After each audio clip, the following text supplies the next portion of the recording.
Through determination and ingenuity, by 1942, US cryptanalysts had deciphered the previously impenetrable World War II Imperial Japanese Navy Code, known as JN-25. Japan had no idea America was listening. Buried within its encrypted chatter, a chilling revelation. A Japanese assault on the US naval station at Midway was imminent, promising devastation of an unseen scale. With this critical knowledge, US forces turned the predator into the prey. What the Japanese believed would be a decisive blow to the US Pacific Fleet was now meticulously engineered to be their own undoing, an ambush of the ambushers. As the chessboard was laid out, the first move fell on June 3, 1942. Admiral Isoroku Yamamoto's combined fleet breached the horizon, resolved to erase the US from the Pacific theater. Yet skimming through the azure canopy, American warbirds were already in play, primed to strike first at the unsuspecting foe. However, the meticulously crafted plan soon became a maelstrom of disarray and miscommunication. The scheme depended on fighters, dive bombers, and torpedo bombers, each executing their roles, converging in a harmonized attack on the Japanese vessels. US pilots needed to engage the enemy on all fronts: fighters to control the skies, dive bombers for an aerial onslaught, and torpedo bombers skimming the sea to puncture the steel sides of the ships. But the reality of war seldom follows the choreography of the drawing board. Through a cruel twist of fate, the slower and lightly armored torpedo bombers of the VT-8 squadron found themselves leading the assault by themselves. At the helm of their outdated, cumbersome Douglas TBD Devastators, the airmen and their crew were grimly aware of their slender chances of survival. Without the protection of fighter escorts, they stood exposed to the deadly barrage of Japanese defenses, from swarming enemy fighters to the ceaseless storm of anti-aircraft fire. The Americans faced almost certain doom. As the Battle of Midway roared into action, the men of VT-8 squared their shoulders, ready to stare down their fate.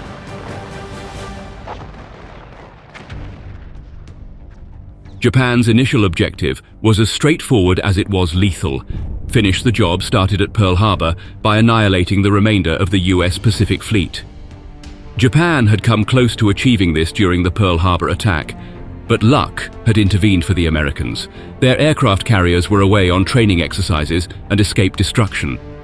This fortunate coincidence gave the US a narrow but vital window of opportunity. Admiral Isoroku Yamamoto, the experienced and strategic commander of the Japanese combined fleet, knew that another decisive naval battle was needed to eliminate the remaining US carriers.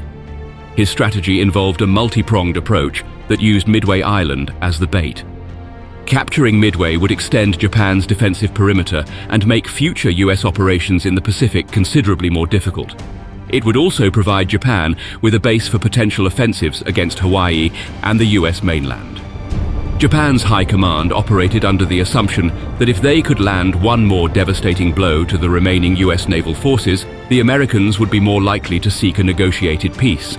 Such a settlement would allow Japan to solidify its gains and continue its military expansion across the Pacific unopposed, fulfilling its vision of a greater East Asia co-prosperity sphere. However, Japan had underestimated the resourcefulness of American intelligence agencies. At Station Hypo in Hawaii, a team of cryptanalysts led by Lieutenant Commander Joseph Rochefort cracked the Japanese JN-25 code, discovering an impending operation against a target designated as AF. To confirm that AF was Midway, US forces sent out a false message about a water supply issue on the island. When Japanese forces relayed a message about AF facing a water shortage, the Americans had the confirmation they needed. Armed with this invaluable intelligence, Admiral Chester Nimitz, Commander-in-Chief of the US Pacific Fleet, made a daring decision. Despite the risks involved in facing an enemy with superior numbers and firepower, Nimitz chose to defend Midway. He marshaled his available carriers, USS Enterprise, USS Hornet, and the recently repaired USS Yorktown, to set a trap for the Japanese. The American plan required perfect coordination among aircraft with different capabilities and roles: bombers, fighters, and torpedo planes. Their mission was to engage and cripple the Japanese carriers while avoiding heavy losses. The US also fortified Midway's defenses, anticipating potential Japanese attempts to invade the island.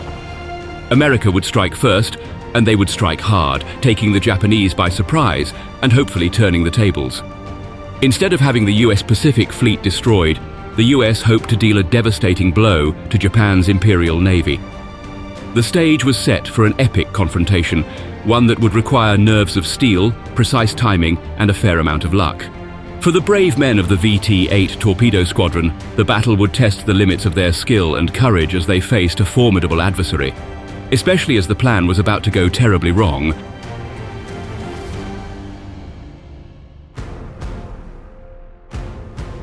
Established in 1941, Torpedo 8 was destined to become part of the air group for the newly minted carrier, the USS Hornet. At its helm was Lieutenant Commander John C. Waldron, a seasoned naval aviator tasked to shape and lead this burgeoning squadron. Joining him in command was the squadron's executive officer, Lieutenant Harold Larson, another veteran in the sky. As Waldron briefed Larson of the daunting challenge before them, he grimly stated, quote, "We're getting fresh green kids. We've got to make fighting men out of them, and we may not have much time." Their mission was to turn these young recruits into combat-ready pilots, and time was of the essence. Among the flock of young aviators was Ensign George Gay, a Texan freshly minted from flight school. He was thrust into an intense training regimen along with the rest of the squadron, splitting time between hands-on flight practice and theoretical classroom instruction. Waldron and Larson painstakingly sculpted their raw, inexperienced pilots into a cohesive, battle-ready squadron as weeks turned into months. Equipped with the Douglas TBD Devastator, Torpedo 8 found itself armed with a plane that, once the pride of the US Navy, had become a relic of the past. When it first took to the skies in 1937, it was the epitome of modern aviation, a symbol of American ingenuity. But as the echoes of the Pearl Harbor attack still resonated in 1941, the Devastator had been left in the dust. The Devastator was hobbled by its sluggish speed, capping at a mere 206 miles per hour. This posed a significant drawback, especially when pitted against the Japanese fleet's blisteringly fast Mitsubishi A6M0, which could reach speeds exceeding 330 miles per hour. Its arsenal was similarly limited, able to carry only one torpedo or up to 1,200 pounds of bombs, and armed with a solitary 30 caliber machine gun at the nose and rear cockpit. Compared to the more heavily armed Japanese counterparts, it was gravely inadequate. The aircraft's shortcomings didn't end there. The Devastator lacked critical defensive features that had become standard by World War II, armor protection and self-sealing fuel tanks. These omissions rendered the aircraft dangerously vulnerable to enemy fire. Consequently, the pilots of VT-8 found themselves in an unenviable position. Despite their rigorous training, they were tethered to an aircraft that was painfully outmatched by its Japanese adversaries in terms of speed, maneuverability, operational range, and defensive prowess. However, there was a glimmer of hope. VT-8 was on the docket to be among the first to receive the Devastator's successor, the Grumman TBF Avenger. Waldron eagerly anticipated their arrival, hoping to avoid taking the obsolete Devastators into battle, a scenario he considered nightmarish. Just as they were preparing to sail to the Pacific aboard the Hornet, a fleet of 21 Avengers arrived in March 1942.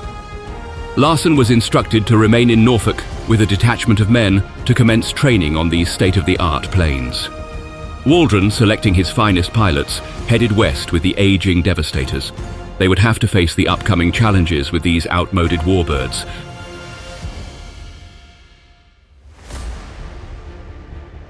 Throughout the early months of 1942, Torpedo Squadron 8 experienced more maritime exposure than combat. Their inaugural journey in April, accompanying the USS Hornet on its iconic mission to launch Lieutenant Colonel James Doolittle's air raid on Japan, yielded no combat action for the squadron. The Battle of the Coral Sea, the first actual carrier battle in history, unfolded just weeks later, but neither the Hornet nor VT-8 participated. Their trial awaited them in June. In the meantime, the American naval intelligence community began to detect significant Japanese advances eastward toward the Midway Atoll. The Japanese naval strategists planned a diversionary strike on the Aleutians, an uninhabited island chain off Alaska's western edge, to conceal their main attack on Midway and draw out the American defense. By the end of May, the Japanese combined fleet, comprising over 200 ships, set sail eastward. Spearheading the attack was Vice Admiral Chuichi Nagumo's force, composed of 4 large fleet carriers. The orchestrator of the Pearl Harbor attack planned to assault Midway from the northwest and lie in wait for the American response. To the west, a potent force of battleships and cruisers led by Admiral Yamamoto aboard the super battleship Yamato prepared to strike. Meanwhile, the actual invasion force under Admiral Nobutake Kondo plotted their approach from the southwest. Fortunately, superior naval intelligence and effective code-breaking enabled American admirals at Pearl Harbor to plan Midway's defense. Accurate intelligence on Japanese intentions, force composition, and estimated arrival time allowed Midway's search planes to identify and track the approaching Japanese fleet. On May 28th, the Hornet and Enterprise and their escort ships set sail from Pearl Harbor, taking a position northeast of Midway. The urgency of their departure resulted in the first batch of new Avengers missing their scheduled arrival on the Hornet, leaving VT-8 with the obsolete Devastators for the imminent, decisive battle. Commander Waldron's worst fear had come true. His squadron was going into combat with the outdated Devastators. Despite this setback, Waldron prepared his men for battle, instructing them on tactics and briefing them about the Japanese. As George Gay remembers, quote, "We could almost read Waldron's thoughts because he had informed us so thoroughly of our roles under all conditions." The Hornet's air group, led by Commander Stanhope Ring, planned coordinated attacks involving dive bombers, fighters, and torpedo planes. Despite his unpopularity among the carrier's pilots, Ring intended for the planes to move in unison, launching a concerted assault on the Japanese fleet. He kept the fighter planes at a high altitude near the dive bombers, hoping to draw off the Japanese fighters. This strategy, however, diverged from the tactics employed at the recent Battle of the Coral Sea, where fighters were split to cover both bombers and torpedo planes. Waldron, fearing for his men, vehemently disagreed with the plan. He argued that his torpedo planes needed fighter protection for a successful attack. As the eve of battle approached, this disagreement remained unresolved. Still, time was of the essence, and the pilots readied to confront the Japanese fleet. A disquieting apprehension of entering battle without fighter cover lingered as they prepared for combat.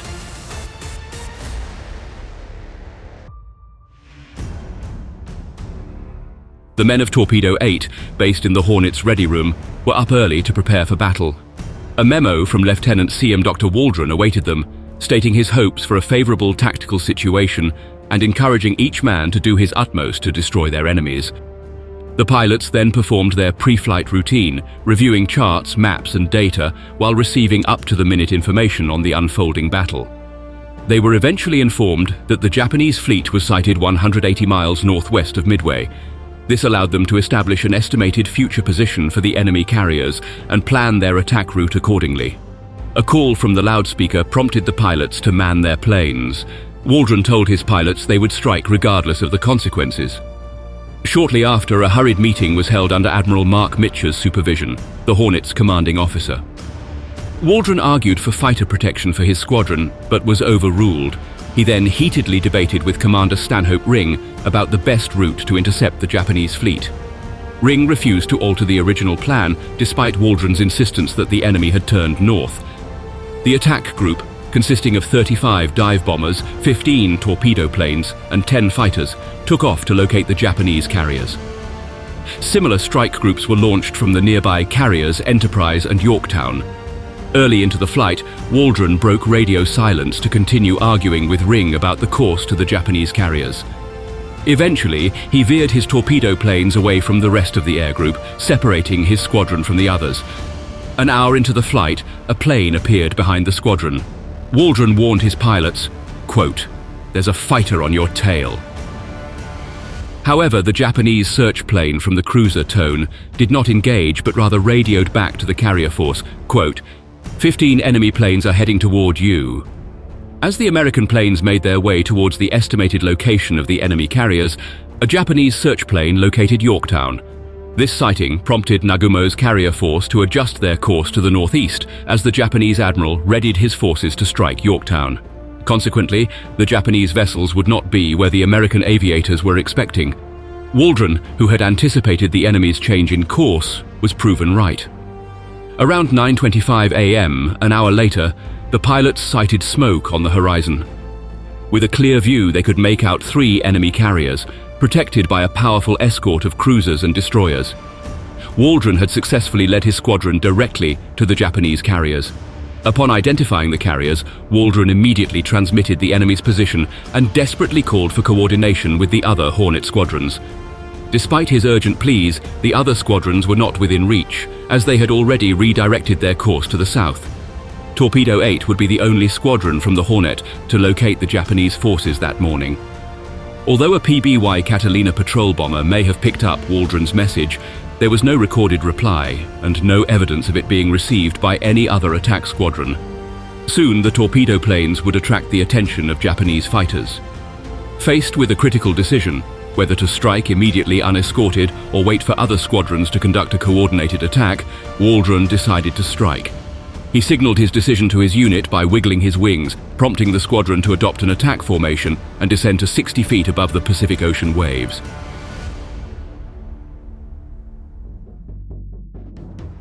As the squadron moved closer together to concentrate fire from their rear guns, Waldron initially aimed for the southernmost carrier, but switched his focus to the central flat top when he noticed a barrage of anti-aircraft fire from a distance.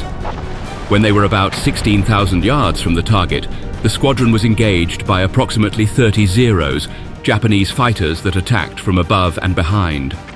One Devastator on the left side of the formation was immediately engulfed in flames. Shortly thereafter, Waldron's plane was hit, the left fuel tank rupturing and catching fire. His crew could do nothing.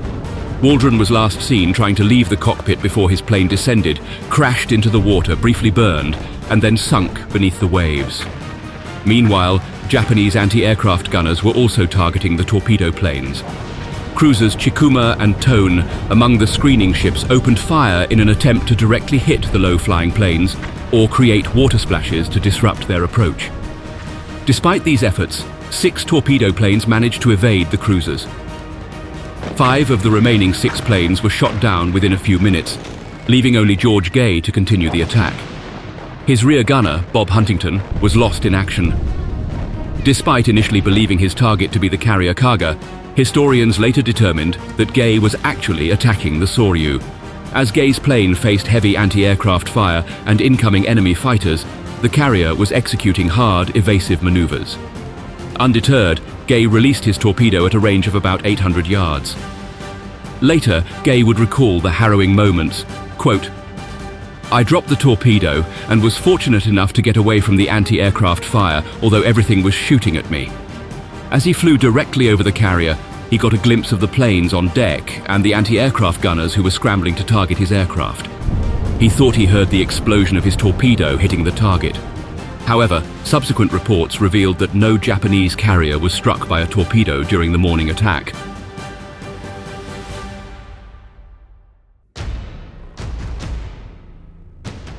George Gay's lone Devastator was abruptly hit by a series of attacks from 5 Zero fighters, causing extensive damage to the plane and severely injuring Gay.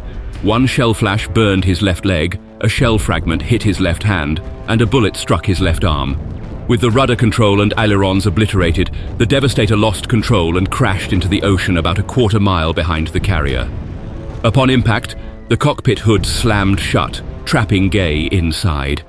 He managed to escape as the plane began to sink rapidly, leaving only the tail briefly visible above the water. A small deflated rubber boat and a black seat cushion floated by, which he grabbed. Aware of stories of Japanese planes attacking downed pilots in life rafts, Gay chose not to inflate his raft. He inflated his life jacket and hid under the seat cushion. Meanwhile, the Zero flight leader reported all 15 enemy torpedo bombers shot down. While floating and battling his intense pain, Gay removed a bullet from his left arm and held it in his mouth for safekeeping. Later, American dive bombers appeared, attacking the fleet and causing massive explosions and fires on 2 carriers. The burning ships gradually drifted out of sight. Gay watched as Japanese planes circled above, apparently searching for a place to land where there was no longer any. Later in the afternoon, a destroyer came dangerously close to Gay's location, prompting him to hide behind his seat cushion. He later described how he could have recognized anyone on board due to the proximity.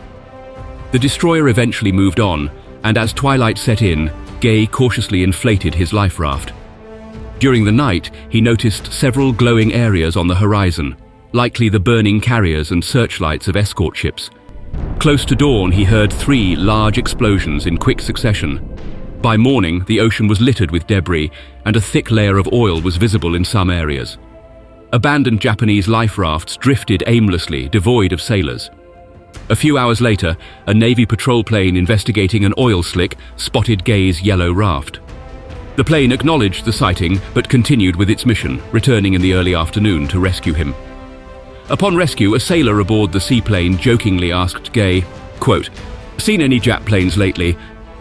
After Gay confirmed he hadn't, the sailor continued, quote, "Good, let's get the hell out of here."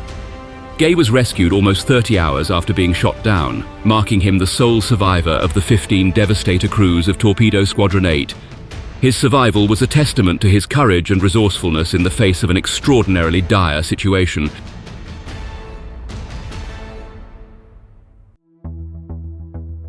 Following the valiant but devastating assault of Torpedo Squadron 8, 2 additional American squadrons located the Japanese carriers. Around 9:30 a.m., Torpedo Squadron 6 from the USS Enterprise launched an attack without the protection of fighter cover. Shortly after, around 10 a.m., Torpedo Squadron 3 from the USS Yorktown began their assault, while their 6 Wildcat fighter escorts were overcome by Japanese Zeros. Much like Torpedo 8, these squadrons mounted high-risk attacks. Their impact was critical, despite suffering heavy losses and failing to strike their targets. Of the 41 torpedo planes involved, only 6 returned. The squad leaders, like their predecessor Waldron, lost their lives in action. However, the tide of the battle dramatically turned at 10:20 a.m. Dive bombers from Bombing Squadron 6 and Scouting Squadron 6 of the USS Enterprise descended upon the Japanese carriers Kaga and Soryu. Almost concurrently, dive bombers from the USS Yorktown targeted the carrier Akagi. All 3 carriers were aflame within 5 minutes, the bombs finding their mark. The Japanese's anticipated victory had swiftly pivoted into a decisive American triumph, significantly influencing the trajectory of the entire Pacific theater. Despite missing their targets, the relentless torpedo attacks had a transformative impact on the battle's outcome. They forced the Japanese fighters out of position, with anti-aircraft gunners preoccupied with low-level threats, thereby leaving the higher altitudes unprotected.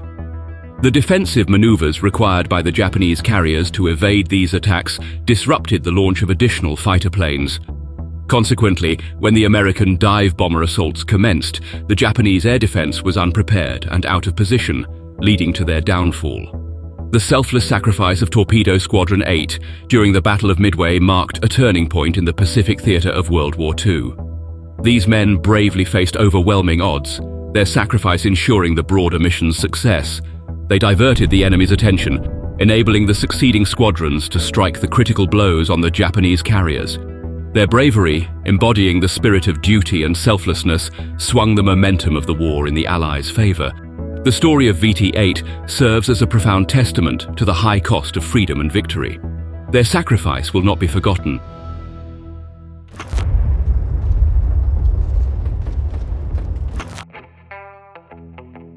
Beneath the eerie waves of Truk Lagoon, the seabed spins a tale of devastation, loss, and shattered pride that spans into the world's most haunting naval graveyard.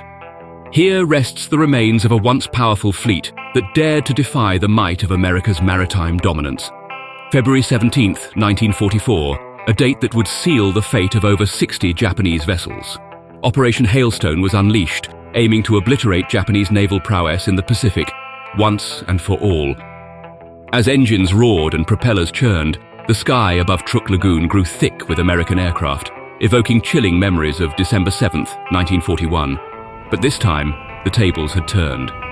A fleet of dozens of American warplanes descended from their carriers, catching the Japanese off guard. Explosions lit up the horizon, metal and fire stormed from above, and vessel after vessel was consumed by the inferno. The Japanese defenses, overwhelmed and outmatched, scrambled, some in defiance, others in desperate retreat. But for US Admiral Raymond Spruance, a retreat wasn't an option for the enemy. With the majestic battleships Iowa and New Jersey at his command, he steamed to hunt down every last ship, hungry for a face-to-face naval confrontation. For Spruance, it was America's chance to exact vengeance, and he would see it through, regardless of the toll. As tensions between Japan and the US escalated prior to World War II, the Japanese Imperial Navy saw the potential of the seclusion of Truk Lagoon. In the South Pacific, about 1,000 miles northeast of New Guinea and 3,300 miles southwest of Hawaii, Japan envisioned it as a remote stronghold. It would serve as an unsinkable aircraft carrier from which they could project their power across the vast waters and the myriad islands scattered in the Pacific. With strategic intent, they fortified the islands surrounding the lagoon with airstrips, seaplane bases, and a network of coastal guns and artillery positions. In the heart of the lagoon, the sheltered waters provided a natural harbor capable of hosting a vast fleet, while the ring of outer islands could be fortified to create a significant defensive perimeter. A significant part of the Japanese fleet soon lay anchored there, with a force of 40,000 men at the ready. As early as 1939, following their conquest of China, the Japanese eventually transformed Truk to become the base of operations for the Imperial Navy's Fourth Fleet, also known as the South Seas Force. The landscape changed even more dramatically after the capture of the Philippines. The Fourth Fleet was seamlessly integrated into the larger combined fleet. The region became a hub of aerial might, with the construction of up to 5 state-of-the-art airfields, preparing a vast number of aircraft for imminent battles. From 1941 to 1942, Truk became even more significant. The Imperial Navy strategically positioned its carriers and battleships here, utilizing the lagoon as a launch pad for offensive maneuvers against the US and its allies. Its prime location enabled the Japanese to quickly respond to Allied operations from New Guinea to the Solomon and Gilbert Islands, the Marshalls, Wake Island, and even the distant Marianas. Admiral Isoroku Yamamoto, the commander of Japan's combined fleet, chose this very place to set up his headquarters aboard the world's most formidable warship, the giant battleship Yamato. As the US began its island-hopping campaign across the Pacific, it became apparent that neutralizing Truk Lagoon was essential for breaking the outer defensive ring of the Japanese Empire, thus making the lagoon a focal point in the larger strategy to bring the war closer to the Japanese homeland. The issue was breaking the impenetrable Japanese fortress, known by US and British forces as the Gibraltar of the Pacific, for its unbreakable defenses. For years, still reeling from the toll of the attack of Pearl Harbor, the US did not have the military power to devastate the Japanese fortress, but little by little and island by island, the tides of war were turning. By late 1943, after almost 2 years of war in the Pacific, the sustainability of Truk Lagoon as a primary Japanese stronghold began to fray under the combined pressures of escalating warfare, dwindling resources, and the relentless advance of the Allies across the Pacific.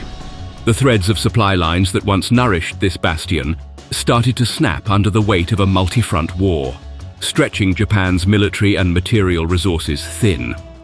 One of the pivotal moments was the loss of control of the Solomon Islands, which severed a crucial artery of supplies and reinforcements to Truk Lagoon. The relentless US island-hopping campaign was systematically isolating and neutralizing Japanese strongholds, cutting them off from the lifelines of support that were essential for their sustenance and operational effectiveness.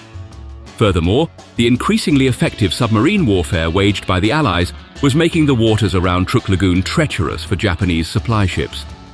The silent hunters of the deep were picking off vessels, strangling the flow of essential goods, ammunition, and reinforcements destined for the area.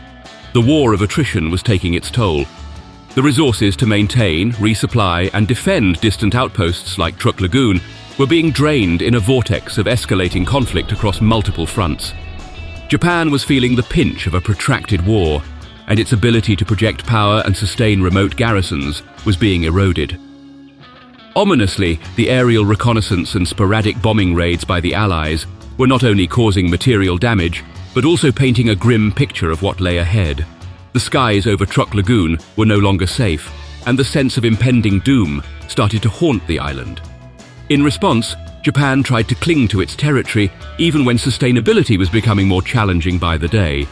The island's anti-aircraft defenses and coastal batteries were strengthened with ground reinforcements built by the Army's 52nd Division between November 1943 and January 1944.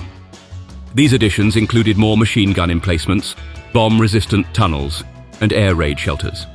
Further measures were taken to protect the facilities that stored 80,000 tons of fuel, divided between a 10,000-ton underground tank and two 35,000-ton surface steel tanks. The facilities included a 3,345-foot bomber airstrip, a submarine base, a 2,500-ton floating dry dock, an aviation repair station, several radars, a torpedo boat base, and the 5 airstrips previously constructed. Dozens of anti-aircraft guns and dual-purpose guns were also part of their defensive system, including machine gun emplacements and an array of other artillery systems. The upgrades would be finished in February of 1944, but they were merely a mask to hide the diminishing operational viability of the islands. US military planners, meticulously reading the shifting sands of the Pacific warfare, recognized the evolving vulnerability of Truk Lagoon. The decline in sustainability signaled a window of opportunity, a crack in the armor that could be exploited.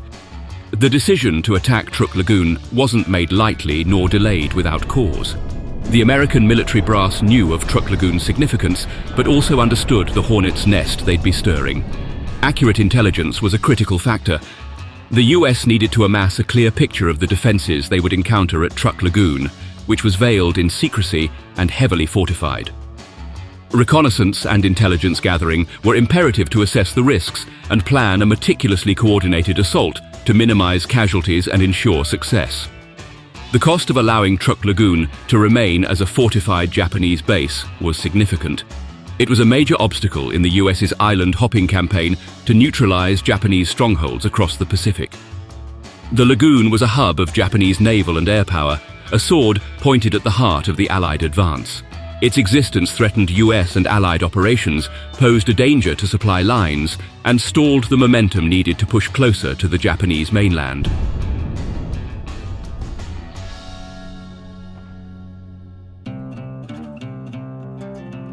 The strategic blueprint for Operation Hailstone was drawn under the overarching command of Admiral Chester W. Nimitz, the Commander-in-Chief of the Pacific Fleet. Still, the operational reins were held by Vice Admiral Mark A. Mitcher, the commander of Task Force 58. The planning was a collaborative endeavor involving a cadre of experienced officers and staff from the US Navy and Army Air Forces, each bringing their expertise to forge a plan to neutralize the stronghold of Truk Lagoon. Codebreakers played a vital role, with their ability to decipher Japanese communications providing invaluable insights into the enemy's dispositions and intentions. The original plan of action was a meticulously coordinated 2-day assault aimed at delivering a crippling blow to the Japanese forces stationed at Truk Lagoon. The blueprint was drawn to shatter the aerial, naval and ground assets, rendering the stronghold ineffective and cutting off a vital node in the Japanese defensive network in the Pacific. The scheme envisioned a multi-pronged assault.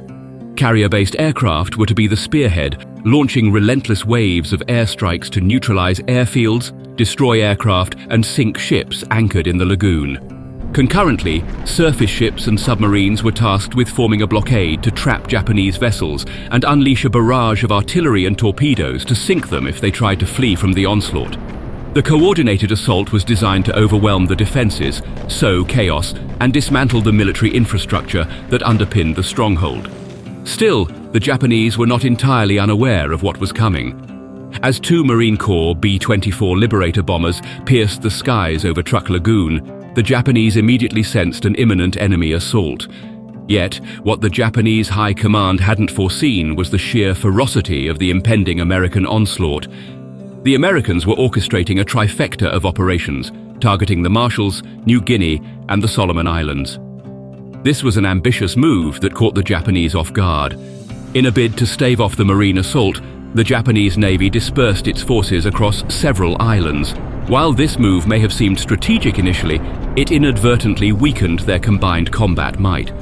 This division diluted their strength and also led to a waste of resources and loss of strategic advantage as they kept shuffling their positions. Unbeknownst to them, another threat lurked beneath the waves. US Navy submarines, silent and deadly, prowled the waters around Truk, lying in wait for Japanese supply carriers, ready to strike. Recognizing the impending doom, Admiral Minechi Koga, at the helm of the Japanese combined fleet, made a decisive call. He ordered an immediate evacuation, urging his forces to salvage as many supplies as possible from the island.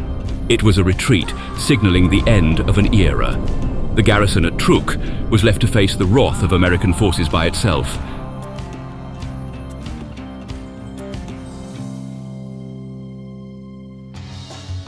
After US forces gathered data from their two Liberator bombers, Task Forces 50 and 58 departed for Truk. They were commanded by Vice Admiral Raymond A. Spruance and Rear Admiral Mitcher. According to US Navy historical records, the American force consisted of, quote, 4 new Essex-class carriers, Yorktown, Essex Intrepid and Bunker Hill, plus Enterprise and 4 light carriers, Belleau Wood, Cabot, Monterey and Cowpens, along with more than 500 aircraft. In addition, 6 new fast battleships, 10 cruisers and 28 destroyers rounded out the force. Meanwhile, after Koga retreated, only 8 destroyers, 2 light cruisers and some auxiliary vessels remained in Truk. They were no match for the storm brewing ahead. At dawn on February 17, 1944, the tranquil waters of Truk Lagoon were churned by the fury of Operation Hailstone. The opening act of this orchestrated assault was the roar of engines as waves of aircraft launched from the deck of the American aircraft carrier Essex for the first raid of Operation Hailstone. These planes were loaded with 501,000-pound armor-piercing bombs.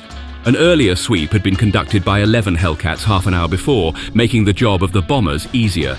At 7 a.m., a bomb with a delayed fuse was dropped on the Nippo Maru, sinking it immediately.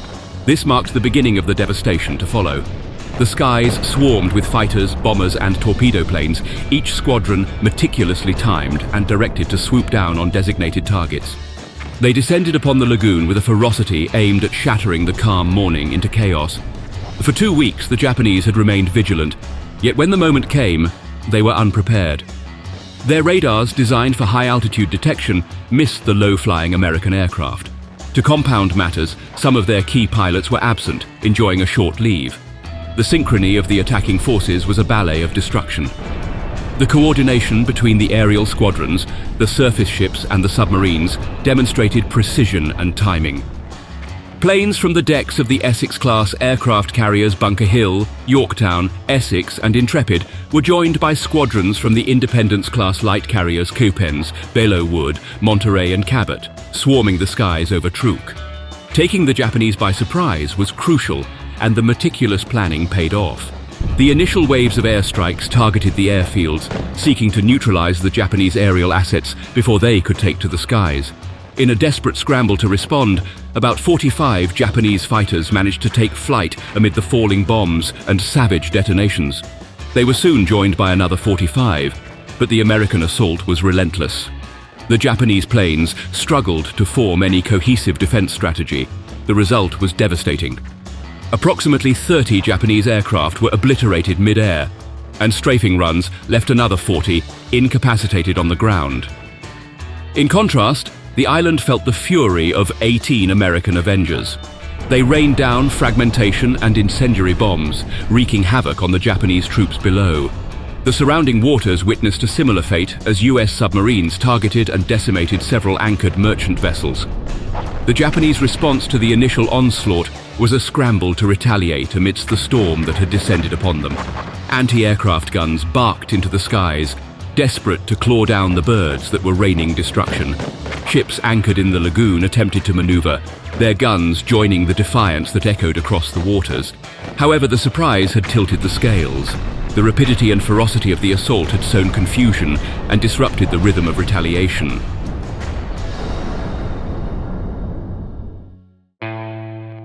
In a moment that would be etched in military history, Lieutenant James E. Bridges showcased unmatched bravery and considerable recklessness. With determination and precision, he zeroed in on his target, the Japanese transport Ikoku Maru, which was brimming with ammunition. With unwavering focus, he delivered a torpedo that struck the vessel. Moments later, the Ikoku Maru detonated in a colossal explosion. However, this heroic act came with a heart-wrenching price. The shockwave from the massive explosion ensnared Bridges and his 2 dedicated crewmen from Torpedo Squadron VT-6, affiliated with the Intrepid. Their aircraft was tragically caught in the blast and plummeted from the sky, taking the lives of these warriors with it. The radio waves crackled with urgent calls, the scramble of defenses, and the grim realization of the scale of the unfolding assault. But the avalanche of Operation Hailstone was relentless. The synchronized waves of attack were rolling across the lagoon, each strike a hammer blow that was methodically dismantling the fortress that was once Truk Lagoon. By dawn, the island's once proud facilities were reduced to smoldering ruins.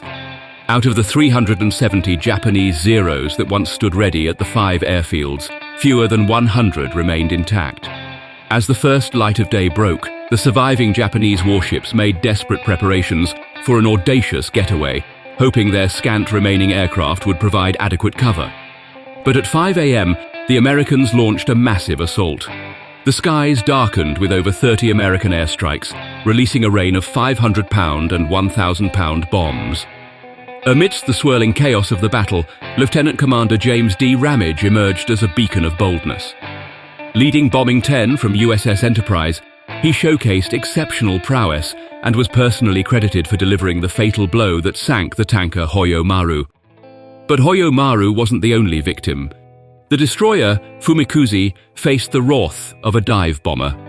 Although the bomb didn't score a direct hit, the near miss generated a shockwave so potent that it severely damaged the ship. Fumikuze's bulkheads ruptured, causing uncontrollable flooding. Despite the valiant efforts of the damage control teams, they were unable to stem the tide of water rushing into the ship. Overwhelmed and defeated, Fumikuze sank into the watery depths the next day.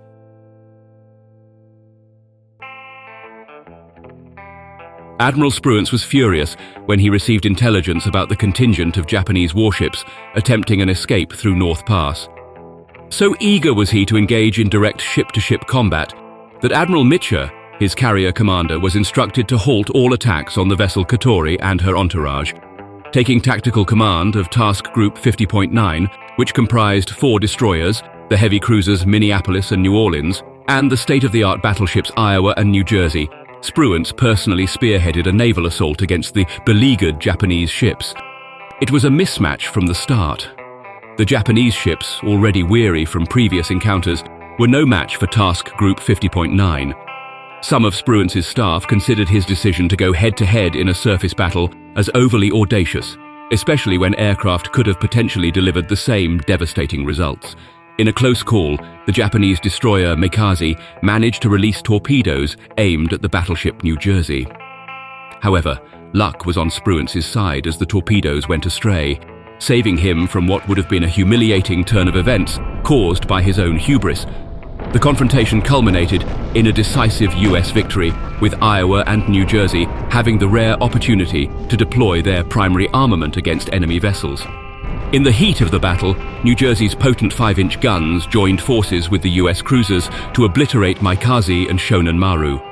Meanwhile, Iowa, with its 9 16-inch guns, set its sights on Katori, sending it to the bottom of the sea after a barrage of hits.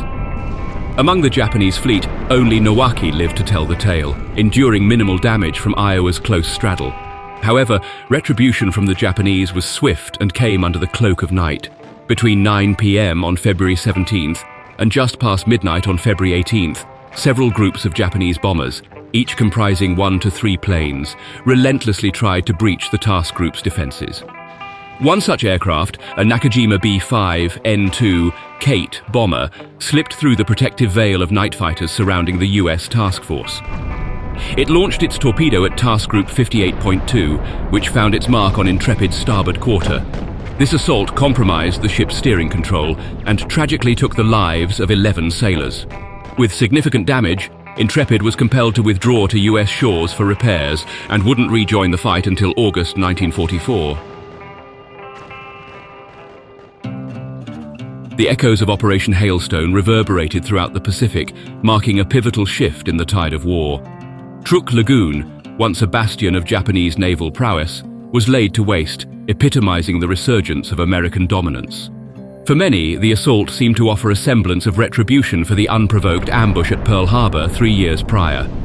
This sentiment was heightened by the moniker that Truk Lagoon had earned among the Allies, the Japanese Pearl Harbor.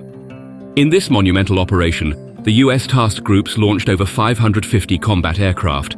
Over a span of 2 days, they obliterated 250 Japanese aircraft, 2 light cruisers, 4 destroyers, 2 submarine tenders, 3 patrol planes, 32 merchant vessels and more, claiming the lives of approximately 4,500 Japanese personnel. In contrast, the US Navy's casualties amounted to 25 planes, with 1 carrier and 1 battleship damaged and 40 souls lost. The Japanese naval capabilities took a staggering blow, losing over 17,000 tons of stored fuel, with merchant ship losses amassing over 200,000 tons. For the Allies, it was a morale-lifting triumph.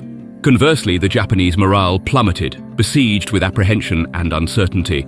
The crippling of Truk Lagoon severed pivotal Japanese supply chains and communication routes, leaving their dispersed forces in the Pacific more vulnerable. But beyond the immediate ramifications, Operation Hailstone imparted invaluable combat wisdom to the US forces.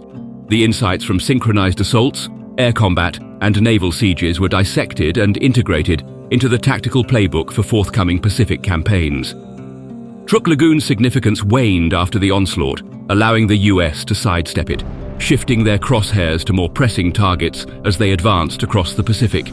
In time, the lagoon morphed into one of the world's largest underwater ship graveyards. In 1969, French explorer Jacques Cousteau delved into the lagoon, unearthing the remnants of numerous sunken Japanese vessels. Many ships lay close-knit, eerily intact, sheltering the skeletal remains of their one-time Japanese crew.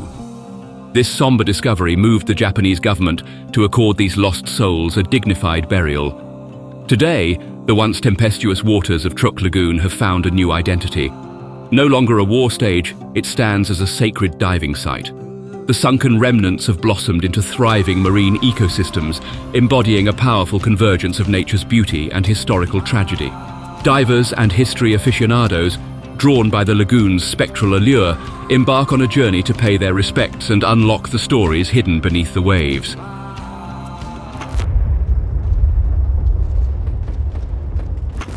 USS Washington and South Dakota sliced through the inky darkness of the Solomon Sea, her crew on edge as they patrolled the perilous waters off Guadalcanal. The night of November 14th, 1942, was thick with tension after the first naval battle of Guadalcanal carnage. Aboard the bridge, Rear Admiral Willis Augustus Ching Lee stood like a coiled spring, hunting for a Japanese force he knew was vastly superior in numbers and firepower. If they spotted his task force first, they could crush them. In the ship's Combat Information Center, radar operators hunched over their screens, their faces bathed in an eerie green glow. Washington's advanced radar system was a closely guarded secret, and the thing Lee was placing all his hope in. He was a fierce proponent of radar technology, believed it could revolutionize naval warfare, and wasn't afraid to stake everything on it. The radar gave them an unprecedented advantage, allowing them to detect enemy ships long before visual contact. Lee was convinced that wielding this power could turn the tide against any Japanese force. Suddenly, a radar operator's voice cracked over the intercom. Quote, "Targets north-northwest, making 21 knots in 2 columns at a range of 18,000 yards. Lee took a drag from his cigarette, glanced over his shoulder at Captain Glenn Davis and casually remarked, quote, "Well, stand by, Glenn, here they come." The message reached the gunners, Washington's main battery of 16-inch guns. In the deep below deck, men jumped to their feet, initiating the laborious process of loading the massive weapons. The enemy was bearing down, blind to the hell the 2 American battleships were about to unleash. The trap had to be perfectly sprung. There would not be a second chance. The Battle of Guadalcanal was a pivotal campaign in the Pacific theater of World War II. It marked the first major offensive by Allied forces against the Empire of Japan and was centered on the island of Guadalcanal in the Solomon Islands. The stakes were incredibly high for both the Americans and the Japanese, as control of Guadalcanal and its surrounding waters would significantly influence the overall momentum of the war in the Pacific. For the Americans, Guadalcanal was strategically critical due to its location. The island's airfield, Henderson Field, provided a base for aircraft to protect supply routes between the United States and Australia. If the Japanese maintained control, they could threaten these crucial supply lines and use the island as a launching point for further expansion in the Pacific. Thus, securing Guadalcanal was essential for the Americans to maintain their strategic initiative and build a foundation for future offensives. On the other hand, the Japanese viewed Guadalcanal as a key to defending their conquests in the South Pacific. The island was part of their strategy to create a defensive perimeter, preventing the Allies from launching attacks closer to Japan's home islands and resource-rich Southeast Asian territories. Losing Guadalcanal would not only halt their southward advance, but also put their holdings in the Solomon Islands and beyond at significant risk. The First Naval Battle of Guadalcanal, fought from November 13 to 15, 1942, was a crucial confrontation in this campaign. The battle began when American and Japanese naval forces clashed in the waters around Guadalcanal. On the night of November 13th, a Japanese force led by Rear Admiral Hiroaki Abe attempted to bombard Henderson Field and deliver reinforcements to their troops on the island. However, they were intercepted by a hastily assembled American task force under Rear Admiral Daniel J. Callahan. The ensuing battle was brutal. Both sides were locked in close-quarters combat on a pitch-black night, with ships exchanging devastating gunfire and torpedoes. It was arguably the most unorganized and chaotic naval battle of World War II. Despite being vastly outnumbered and outgunned, the smaller American force bravely resisted a superior Japanese force. Their unwavering determination and courage were instrumental in repelling the Japanese attack. USS Atlanta, USS Juno, and several destroyers were lost, along with Rear Admiral Callahan and Rear Admiral Norman Scott, who was also aboard the USS Atlanta. However, the Americans managed to inflict significant damage on the Japanese fleet, forcing them to retreat and prevent Henderson Field's bombardment. From Henderson Field, aircraft launched an attack on the retreating Japanese forces, later sinking the incapacitated battleship Hiei on the 13th, thereby cementing America's strategic victory. This triumph ranked among the most significant for the United States in the Pacific theater of the war. However, the battle was far from over. Thanks to the efforts of US intelligence and the successful decryption of Japanese naval codes, Admiral William Halsey was well informed that the enemy was not finished with their attempts to strike Henderson Field. Another Japanese fleet was approaching, but America was prepared to meet them head-on this time. On the night of November 14th to 15, 1942, the battle for Guadalcanal raged on. A relentless Japanese fleet, mirroring the one from the night before, charged towards Henderson Field. Their force was a juggernaut. The battleship Kirishima, flanked by 4 cruisers and 9 destroyers, all primed to pulverize Henderson and pave the way for reinforcements landing in the dead of night. Admiral William Bull Halsey surveyed his dwindling defenses with a sinking heart. Most of his cruisers were either deep in battle or badly mauled. His destroyer fleet was being picked off ship by ship. All he had left for a surface clash were 2 warships patrolling as guardians for the battered carrier Enterprise. Battleships, once the pride of naval might, had been sidelined since Pearl Harbor. Once the queens of the sea, they had been overshadowed by aircraft carriers and submarines. By 1942, battleships were relegated to protective roles, their anti-aircraft guns shielding carriers from enemy planes.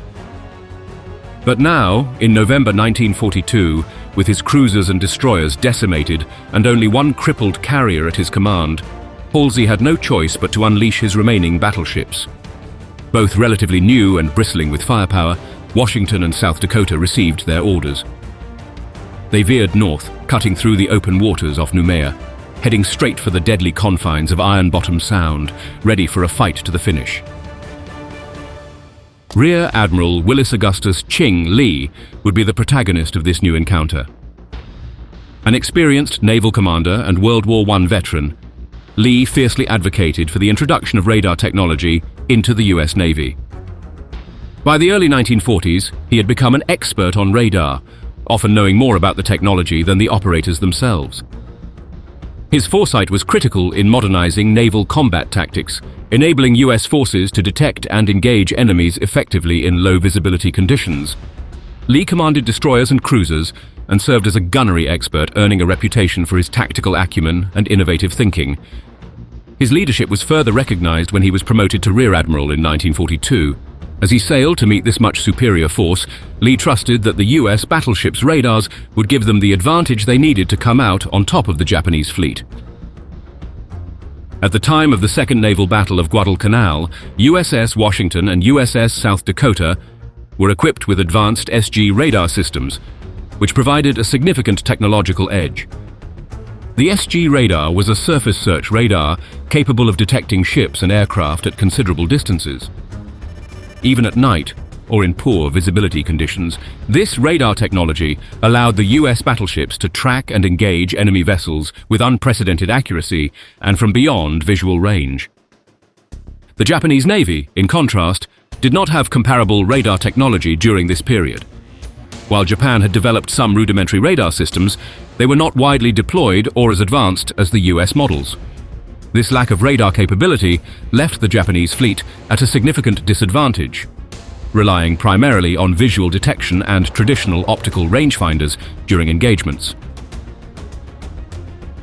The US had been developing radar technology since the late 1930s, with significant advancements made during the early years of World War II. The deployment of radar on ships like the Washington and South Dakota was a carefully kept secret to maintain a tactical advantage. Lee was now relying on radar technology as his trump card against the Japanese, but he had to use it carefully or risk exposing America's advantage.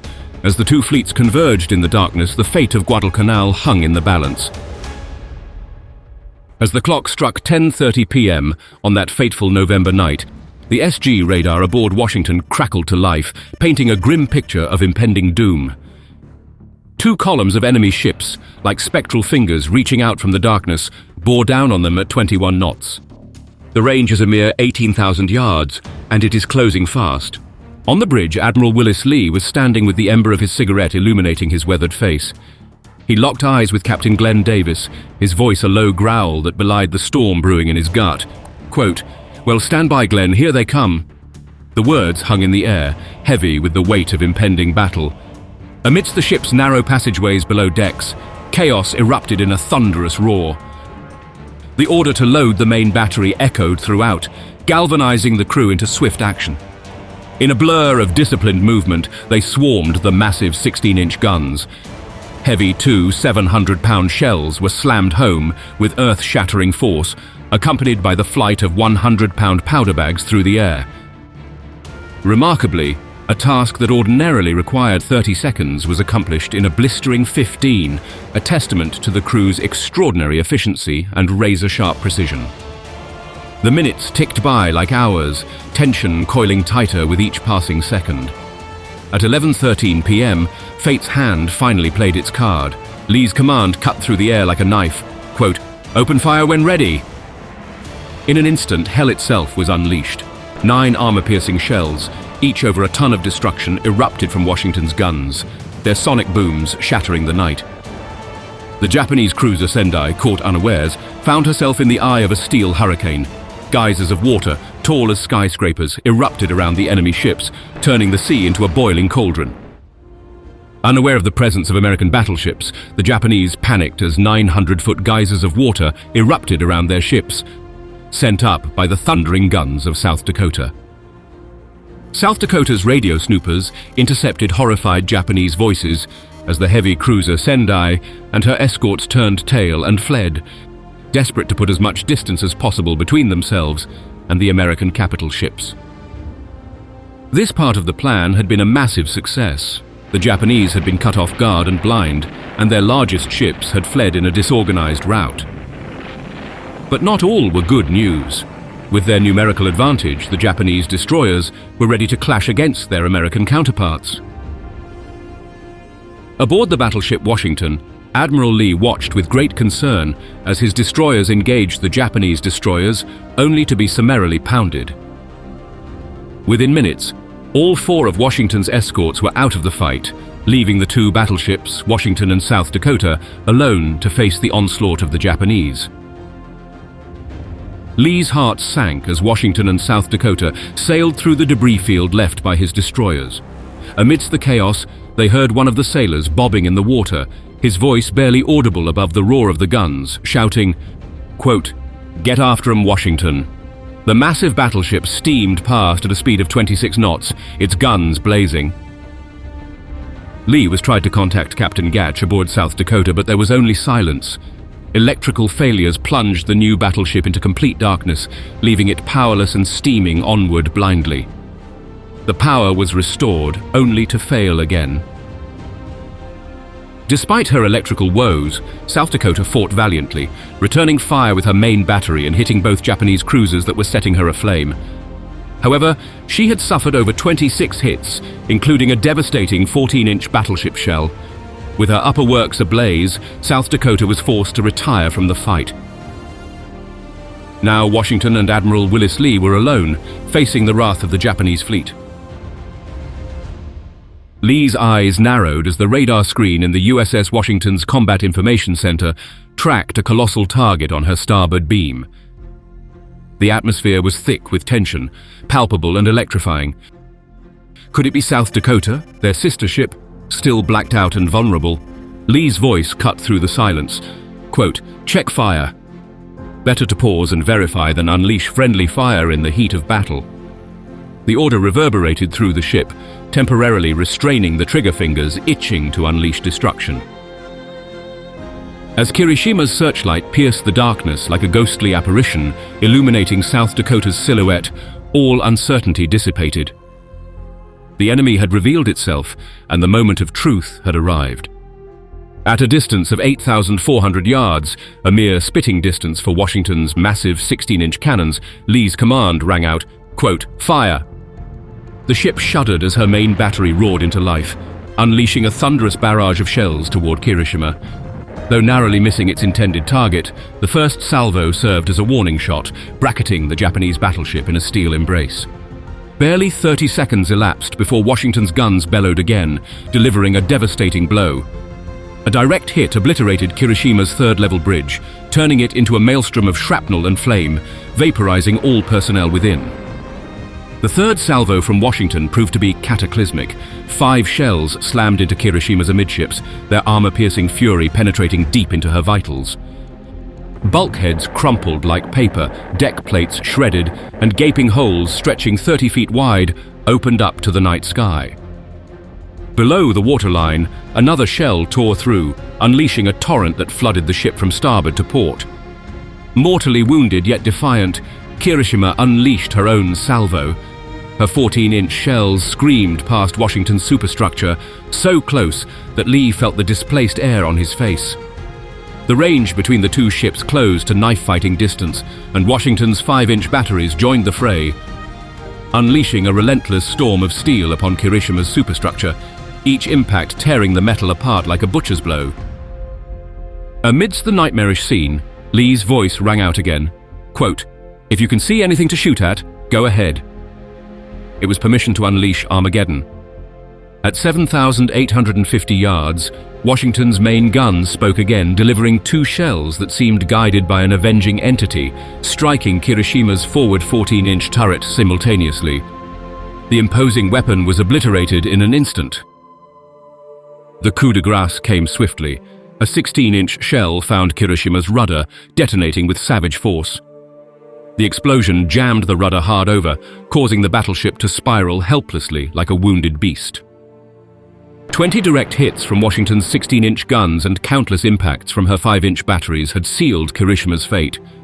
She staggered through the inky blackness, listing heavily, fires raging unchecked.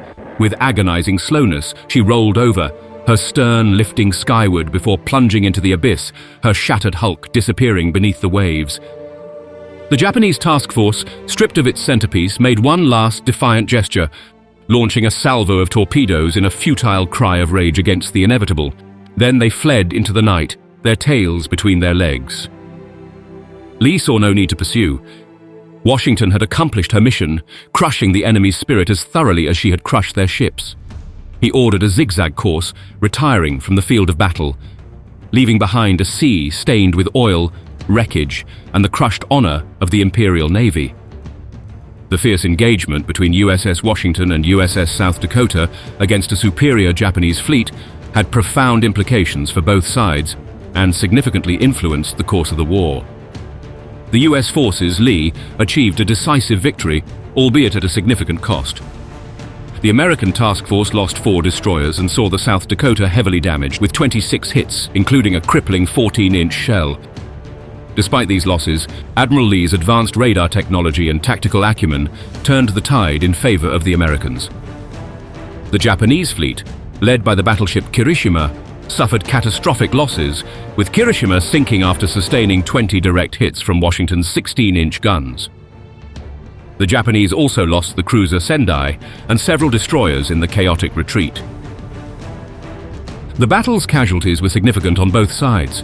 The US suffered approximately 242 deaths, including the loss of Rear Admirals Daniel J. Callahan and Norman Scott in the earlier stages of the Guadalcanal campaign. The Japanese losses were even more severe, with over 1,500 sailors perishing, including many aboard Kirishima and the other vessels that were sunk or heavily damaged. The destruction of these critical ships severely weakened the Japanese Navy's operational capacity in the Pacific. Strategically, the battle had far-reaching consequences. The successful defense of Henderson Field on Guadalcanal ensured that the airfield remained under Allied control, allowing the US to maintain its supply lines to Australia and continue launching offensives in the Pacific. The defeat forced the Japanese to reconsider their expansionist strategy, marking the beginning of a series of setbacks that would culminate in their eventual defeat in the Pacific. The legacy of Admiral Lee and the pivotal role of radar technology were cemented by this battle. Lee's insistence on utilizing radar and his ability to innovate naval tactics in the heat of battle demonstrated a forward-thinking approach that revolutionized naval warfare. His leadership secured a critical victory and underscored the importance of technological advancements in modern combat. Lee's name became synonymous with the effective use of radar, and his actions during the Second Naval Battle of Guadalcanal showcased the potential of this technology to turn the tide of battle.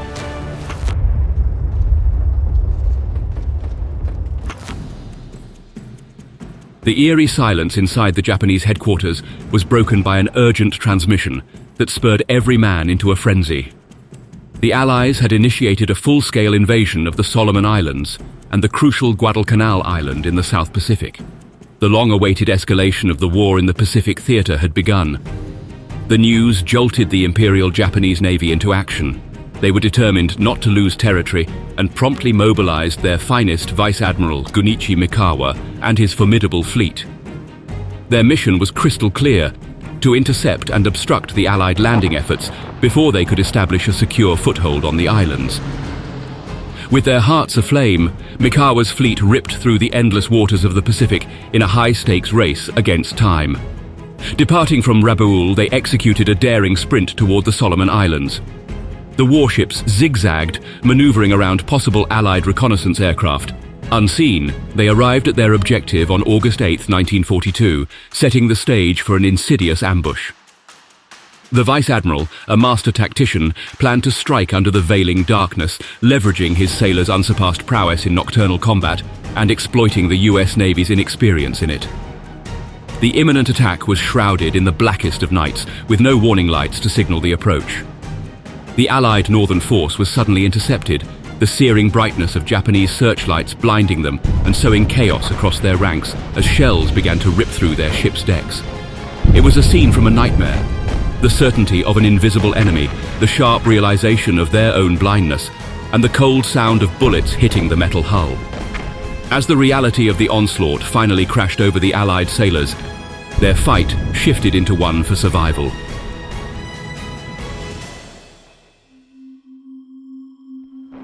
The Battle of Midway had been a thunderous victory for the Allies, a turning point in the Pacific theater that sent ripples across the vast expanse of the Japanese Empire. Once a seemingly insurmountable beast, the Japanese naval power had been severely wounded, its stranglehold on the mid-Pacific loosening with each passing day. The Allies, seizing this golden opportunity, made the critical decision to shift from defense to offense. They set in motion a long-anticipated campaign to reclaim the myriad of Pacific islands wrenched from their grasp by the Japanese forces in previous years. For Japan, Midway was more than a defeat. It was a humiliating blow to their pride and naval doctrine. Their only chance to obliterate the US Pacific Fleet and bring the US to the negotiation table before they set their military industry into overdrive had been squandered.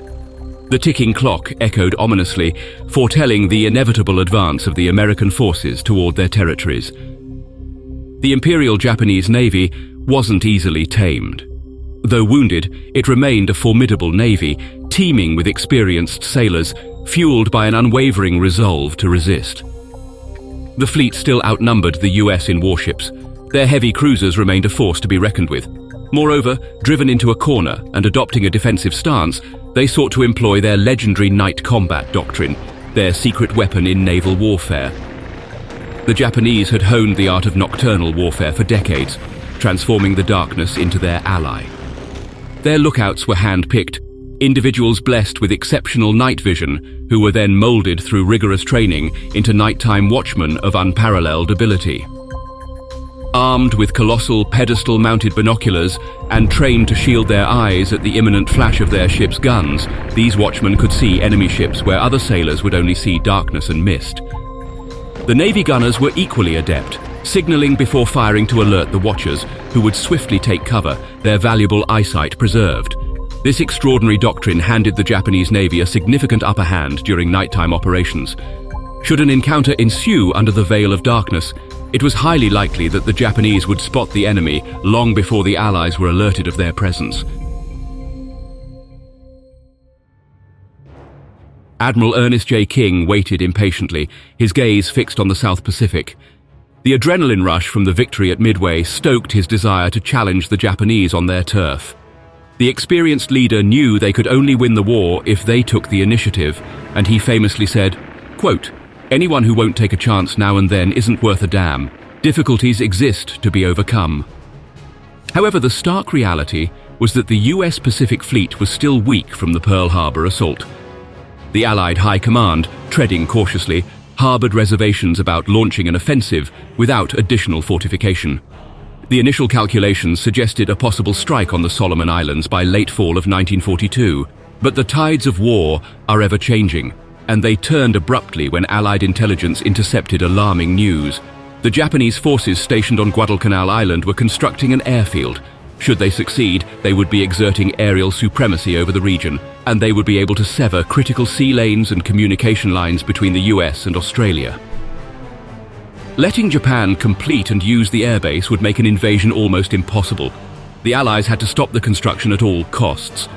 Consequently, the Pacific Theater's first offensive was catapulted to August, bypassing months of meticulous planning and preparation. This expedited timeline resulted in hasty preparations, with the invasion lacking the detailed tactical analysis that the Allied admirals would have preferred. Nevertheless, the operation received the green light under the codename Watchtower. Despite the improvised nature of the Allied strategy, fortune and the weather were on their side. Covered by continuous storms and fog, over 80 ships stealthily navigated the islands north of Australia, effectively evading detection by Japanese reconnaissance aircraft. As such, the enemy remained in the dark about the looming attack until the Allied forces neared the beachheads of Tulagi and Guadalcanal on August 7th. Caught off guard, the local Japanese forces scrambled to alert their higher-ups. The Imperial Japanese Navy responded with lightning speed, tasking Vice Admiral Gunichi Mikawa with the mission to intercept the Allied transport ships and crush them before they could lay claim to Tulagi or Guadalcanal. For the Allies, their war efforts in the Pacific depended on their ability to disrupt the construction of the Japanese airfield in Guadalcanal. And for the Japanese, stopping the American landing was the only way to buy themselves time to finish the crucial airbase. As a seasoned naval strategist, Mikawa was stationed at the heavily fortified Rabaul Island and possessed the tactical acumen to maximize his men's strengths while skillfully sidestepping their weaknesses. The Allies' underestimation of the Imperial Japanese Navy had ignited a fire within him, and he was determined to make them pay a heavy price. The most glaring handicap Mikawa and the Japanese Navy grappled with was the acute shortage of aircraft carrier support. The catastrophic outcome at Midway had cost them 4 of their most capable aircraft carriers, and the remaining smaller carriers were inconveniently far from Guadalcanal. The Midway debacle had stripped Japan of its fighter power at sea and served as a bitter testament to the extraordinary might of the US carriers and their aircraft. As Mikawa spearheaded his fleet towards Guadalcanal, composed of 5 heavy cruisers, 2 light cruisers, and 1 destroyer, the idea of detection and interception by US carriers haunted him. He knew perfectly well that his fleet was prepared to face almost any naval threat except enemy carriers, and if they happened to catch him and his fleet off guard, they would most likely be obliterated. The Vice Admiral did not know where the US carriers were, but he knew the entire region was under a broad umbrella of Australian air coverage, and the long trip to Guadalcanal would be grueling and intense. On the morning of August 8th, Mikawa's fleet journeyed north of Buka Island, taking a daring route through the Slot, a treacherous stretch of the New Georgia Sound. Suddenly, the Japanese fleet came into contact with USS S-38 in St. George Channel, in a tense encounter that threatened to unravel Mikawa's plan. Nevertheless, the moment led to a stark warning by the Allied ship, and Mikawa did not pursue the vessel. Instead, he dispersed his ships near Bougainville, a maneuver designed to conceal the size and intent of his force. At the same time, he dispatched float planes to scout the southern Solomons for Allied ships, collecting crucial intelligence for the imminent battle. Meanwhile, 2 Royal Australian Air Force Hudson reconnaissance aircraft spotted Mikawa's fleet. In response, Mikawa swiftly directed his fleet to veer off their course to confuse the trailing aircraft. Strangely, the Australian planes broke off their pursuit after a few brief minutes, deviating from the protocol to tail the ships continuously. Thus, against all odds, Mikawa found himself unhampered. The Australian aircraft did report the moving fleet, but its presence was dismissed as inconsequential to the Allied forces converging on Guadalcanal, and there was no scramble to intercept it. Moreover, the Allies were not overly concerned about Mikawa's force, as its size appeared considerably small, and it seemed to be moving away from any crucial Allied position. Mikawa planned to sweep to the south side of Savo Island and torpedo the Allied ships off Guadalcanal, then shift east and north to destroy the Tulagi landing forces. After the assault, the Japanese fleet was to proceed around the north perimeter of Savo Island and withdraw from the area as soon as possible. Simultaneously, the Allied forces, unaware of the impending danger, faced their own challenges. Admiral John S. McCain Sr. assumed that the Slot was under surveillance all day, despite failing to order extra reconnaissance missions on August 8th. However, the scouting planes of the cruiser force remained unused, docked, and filled with fuel, posing an explosive risk. Vice Admiral Robert L. Gormley, the strategic mind in charge of the landing operations, was confident in his belief that the extensive air reconnaissance network provided by Australia would give him ample warning if any significant force ventured close to his location. Even when informed of approaching Japanese ships, his reaction was not one of alarm, but caution. He requested additional reconnaissance missions, striving to leave no stone unturned to secure his landing operation. However, Gormley was unaware of a crucial fact. Logistical complications would prevent these missions from ever taking place. Meanwhile, Mikawa and his fleet stealthily closed in on Guadalcanal. Admiral Turner, commander of the Allied forces, had the enormous responsibility of protecting the entire amphibious operations in the region.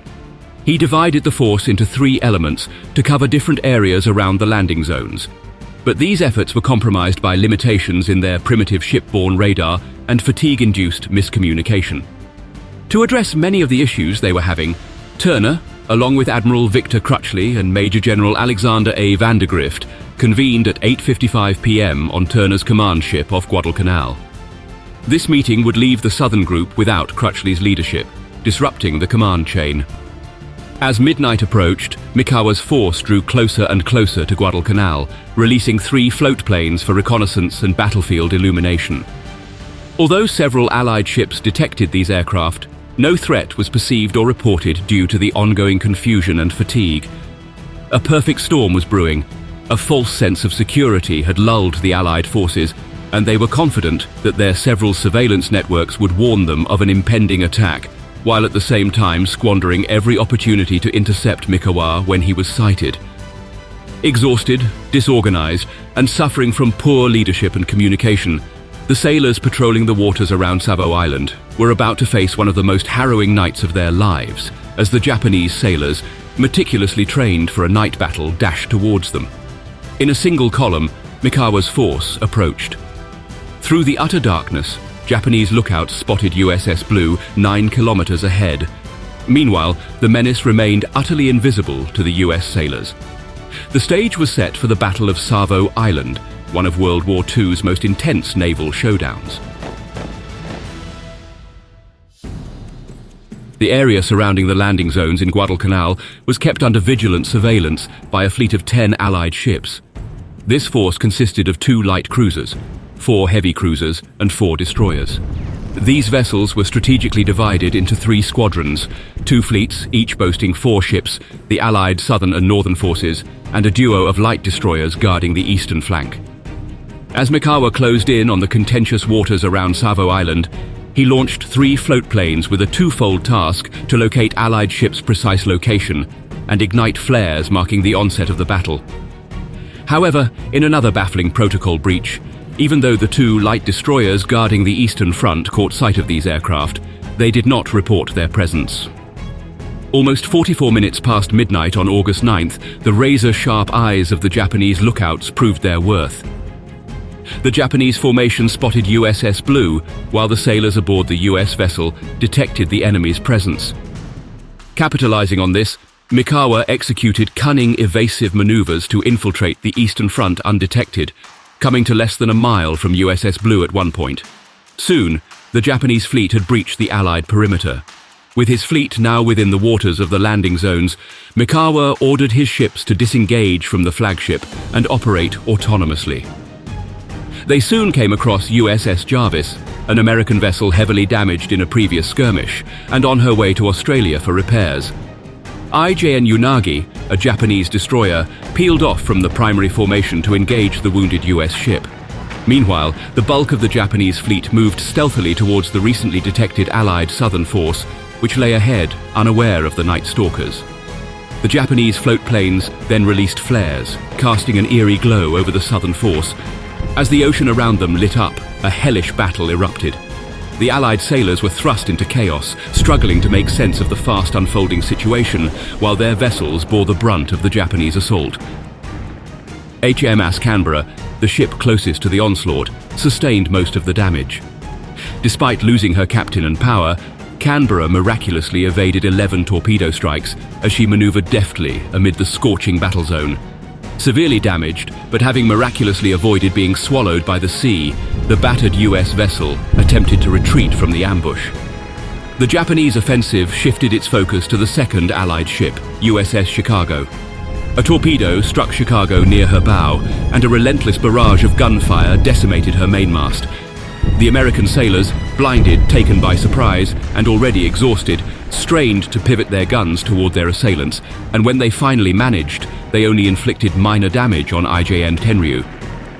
Chicago then veered east, making a desperate retreat from the battlefield, leaving the 2 remaining destroyers isolated and without instructions.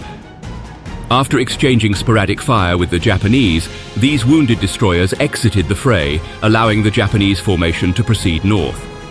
Partially due to the Southern Group's lack of leadership caused by Admiral Victor Crutchley's absence, none of the retreating Allied vessels reported the fatal encounter that had just unfolded, granting Mikawa and his fleet a chance to execute yet another ambush.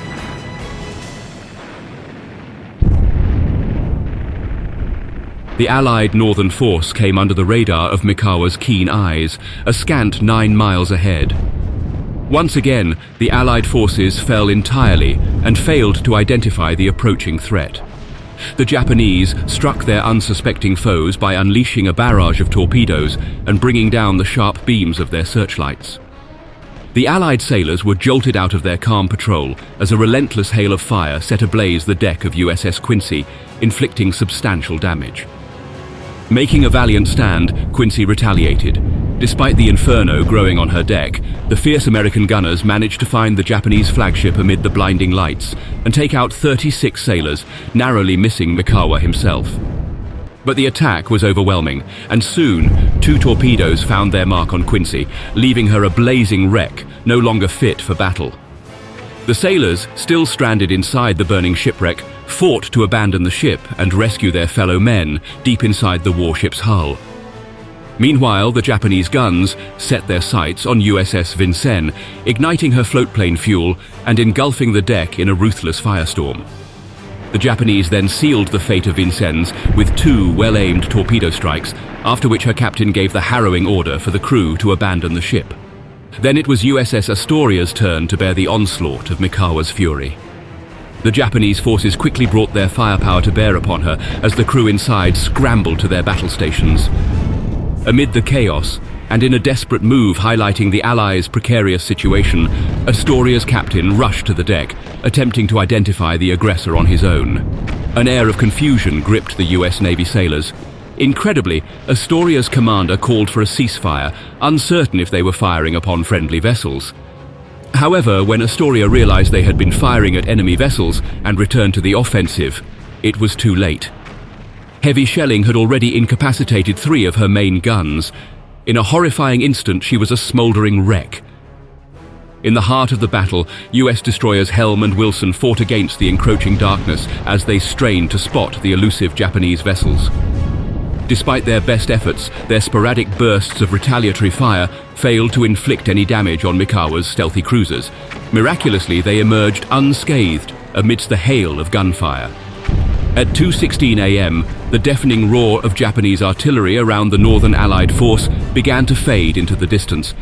Mikawa's forces, having exhausted their firepower and venturing out of range, skated around the north side of Savo Island, leaving behind an eerie silence. Yet, the respite was short-lived. USS Ralph Talbot found herself in the unwelcome spotlight as she stumbled upon Furutaka, Tenryu and Yubari just as they cleared Savo Island.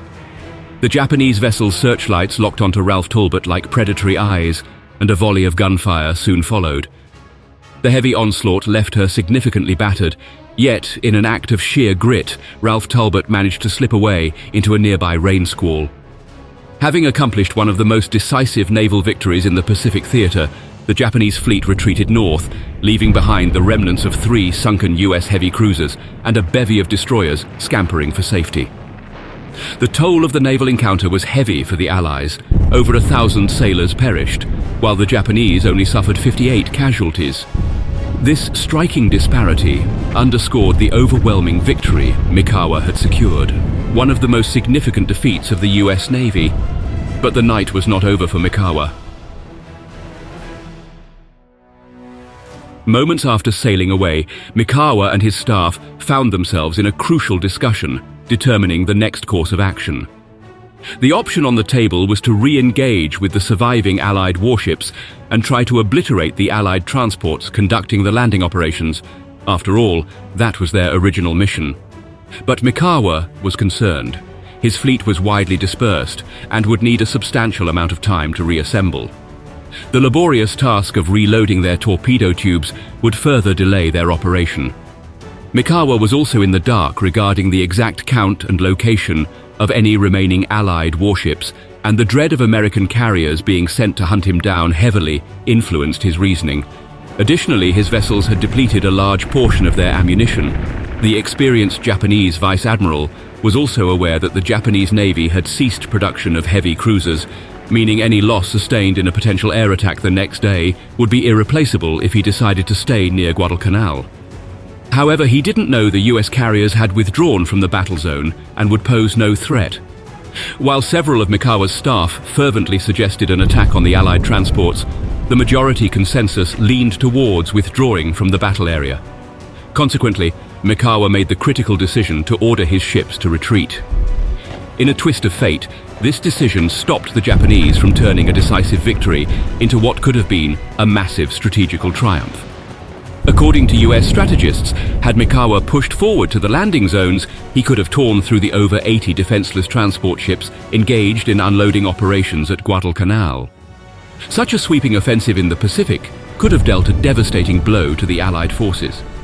Nevertheless, the incredible Japanese victory at the Savo Island battle threw a wrench at the gears of Operation Watchtower. The landing was interrupted while the Allies could secure the waters around the landing zones. This left the American troops already on land low on supplies and forced to fight without reinforcements for several weeks. The Allies maintained a vital lifeline to Guadalcanal in the following months, sending supplies and reinforcements via small transport convoys, primarily during daylight. Simultaneously, Allied aircraft from the New Hebrides, Henderson Field, and any available aircraft carriers executed protective sorties to prevent anything like the ambushes of the Battle of Savo Island from happening again. Even with limited resources and reinforcements, the Allied forces on Guadalcanal managed to secure just enough ammunition and supplies to fend off several Japanese attempts to reclaim the islands.